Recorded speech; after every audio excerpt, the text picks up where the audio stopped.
আমার স্পষ্ট পয়গাম, সব অন্যায়ের ক্ষমা রয়েছে, গাদ্দারি আর বিশ্বাসঘাতকতার কোনো ক্ষমা নাই।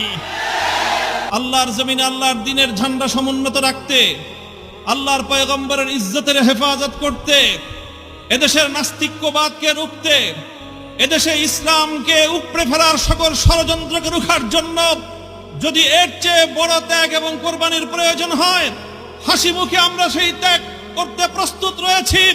জীবন দিতে হলে জীবন দিতে প্রস্তুত রয়েছি। সন্তানদেরকে যদি এতিম করতে হয় সেজন্য আমরা প্রস্তুত রয়েছি। স্ত্রীদেরকে যদি বিধবা করতে হয় সেজন্য আমরা প্রস্তুত রয়েছি। মায়ের বুক যদি আমাদের খালি করতে হয়, আমাদের মায়েরা বুক খালি করে চোখের অশ্রুতে তাদের কলিজার টুকরা সন্তানদেরকে মাটির নিচে খোদার হাতে সুপর্দ করবে। কিন্তু ইসলামের জন্য, ইসলামের বিপক্ষ কোনো